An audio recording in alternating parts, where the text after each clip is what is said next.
A social media prank called the Momo challenge resurfaced this year, bringing a new wave of fear for parents. According to the story, a mysterious girl would appear to children as they watched videos. But as it turns out, the Momo challenge was more the creation of media coverage than anything else. I did a little research on moral panic and how to recognize it.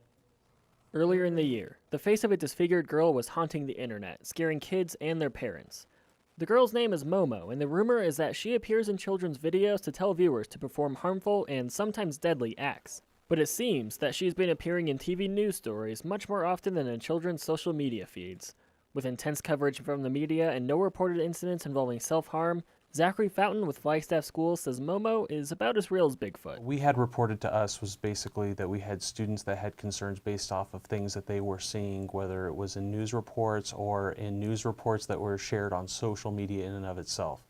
And really, that's what this whole incident is about. This is about a digital urban legend that keeps getting shared and moved around. The phenomenon of simplifying an issue and trying to prompt a response is called moral panic. A moral panic can be a person, it can be an event, it can be a group of people, but it has a couple of really important steps to it. The first one is that it's usually a group or some kind of problem that's identified as being a threat.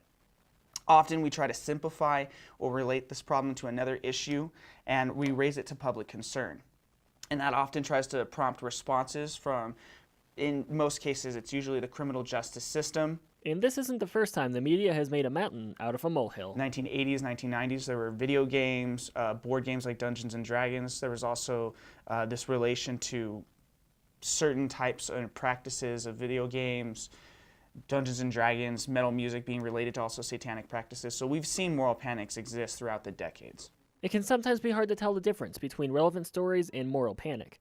The best way to combat this, Fountain says, is by learning a concept called digital citizenship, something he says local schools are teaching its students. I think the keys to digital citizenship are making sure that people can look at what is being shared in front of them and being able to distinguish between fact and fiction. But Garcia says most of the burden lies at the media. What the media can do in order to prevent, I would say, needless moral panics is they can start weighing a couple of really important categories. For instance, we can go ahead and draw upon the Momo challenge. You know, is the Momo challenge going to affect as many people as, say, those that are not going to have health care? And while the media can weigh the impact and do their research, the key for consumers is being able to have the conversation of what is and isn't real, especially when it comes to children. First and foremost, it's all about trust. It's having that open door, that open conversation about what they're seeing. Aaron Vidito, NAZ Today.